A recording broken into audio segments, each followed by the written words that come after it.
Chandu anchor from filmy looks. So first of all congratulations అన్న. And teaser లో ending dialogue ఒకటి ఉంది, సో గుప్త నిధులు ఊగిసలాడుతున్నాయి అని చెప్పి.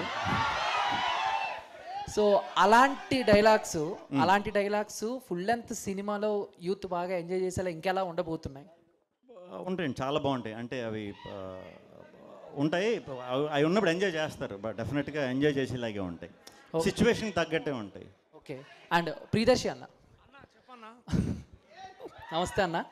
సో ఇందాడ అమీర్పేట్ కర్రీస్ గురించి మాట్లాడుతూ యూవీ క్రియేషన్ నుంచి వచ్చే బాక్సులతో కంపేర్ చేసుకుంటే ఇది చాలా చిన్నది అన్నట్టు అన్నారు కదా. సో ఆ ఎక్స్పీరియన్స్ ఏంటి, యూవీ క్రియేషన్ నుంచి బాక్సులు రావటం దాని గురించి? సో బేసికలీ మాకు అది ఒక డేలో అదొక ఈవెంట్ అనమాట. ఫుడ్ తినడం అనేది మా దగ్గర పెద్ద ఈవెంట్ అది. సో షూటింగ్ ఎంత ఎదురు చూస్తామో అట్లా అవన్నీ వాళ్ళే చేశారు, నేను చేయాల్సిన అవసరం లేదు. బేసికలీ వాళ్ళే రైస్ పెట్టారు, వాళ్ళే కర్రీస్ తెచ్చారు. సో బేసికలీ మనం అందరం చూస్తుంటాం, ప్రభాస్ అన్న హాస్పిటల్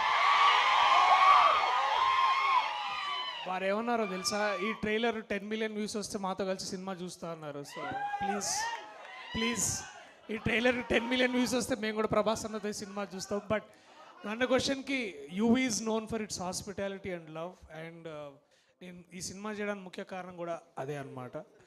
సారీ హర్ష, నిజం చెప్తున్నందుకు ఏమనుకోవద్దు. థ్యాంక్ యూ అన్న, all the best. Thank you. Okay, so Mike,